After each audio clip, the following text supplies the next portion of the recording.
এর উদ্দেশ্যে ভাষণ দিয়েছেন গতকালকে রাতে, এবং আমরা ভাষণকে নিয়ে আমাদের প্রতিক্রিয়া জানানোর জন্য মূলত আপনাদেরকে আমন্ত্রণ করেছি। পাশাপাশি হচ্ছে বেশ কয়েকটা বিষয় ইতিমধ্যে আমাদের জনমনে অনেক কথা এবং টেনশন তৈরি করেছে, সেগুলো নিয়েও এবি পার্টির পক্ষ থেকে আমাদের বক্তব্য আপনাদেরকে জানানোর প্রয়োজন মনে করেছি।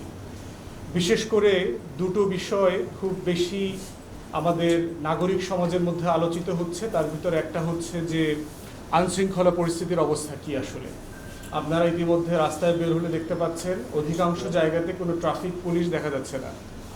এই মানুষগুলো কোথায় গেল?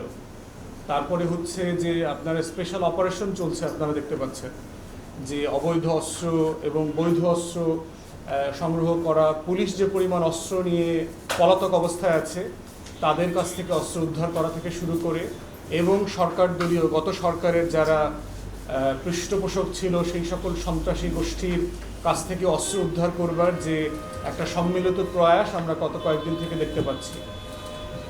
পুলিশের বিষয়ে আরেকটা বিষয় আমাদের সবার নজরে এসছে, সেটা হচ্ছে থানাগুলোতে যে পরিমাণ সেবা থাকবার কথা ছিল সেই সেবাগুলো আমাদের নাগরিক সমাজ পাচ্ছেন না। টহল পুলিশ উপস্থিতি খুবই কম, বিভিন্ন জায়গায় চুরি ডাকাতির পরিমাণ খুব বেশি পরিমাণ বেড়ে গেছে, এবং সেখানে ফোন করে পুলিশের সার্ভিস পাওয়ার যে জায়গাটা ছিল সেটা পাওয়া যাচ্ছে না।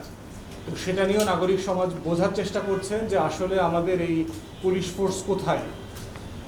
আর থার্ড হচ্ছে আমাদের প্রশাসনিক অরাজকতা চলছে বিভিন্ন জায়গাতে। আপনারা ইতিমধ্যে দেখেছেন যে পুলিশ এবং সচিবালয় কেন্দ্রিক, এবং নজিরবিহীনভাবে আমরা দেখলাম যে হাতাহাতির যে ভিডিও আমরা দেখেছি, আমাদের তথাকথিত ফার্স্ট ক্লাস অফিসার বিসিএসের যারা আছেন ওনারা রীতিমতো গায়ে হাতাহাতি থেকে শুরু করে যে ধরনের মাস্তানি আমরা রাস্তাঘাটে ছাত্রলীগের প্রোগ্রামে দেখি সেই ধরনের মাস্তানি লেভেলের অরাজকতা আমরা সচিবালয়ে দেখেছি।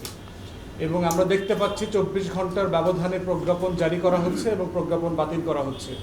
24 ঘন্টার ব্যবধানে মিছিল, মিটিং, থ্রেট, হুমকি, ছাত্র সমন্বয়কদের ইন্টারফেয়ারেন্স সব কিছু মিলিয়ে একটা প্রশাসনিক অরাজকতা চলছে। এই তিনটা বাস্তবতায় আমরা মনে করছি যে এবি পার্টির পক্ষ থেকে আমাদের প্রতিক্রিয়া আপনাদের জাতির উদ্দেশ্যে আপনাদের মাধ্যমে আমাদের জানানো জরুরি। তো এ পর্যায়ে আমি দলের মূল বক্তব্য বলবার জন্য অনুরোধ করছি এবি পার্টির সম্মানিত সদস্য সচিব মুজিবুর রহমান মঞ্জুকে।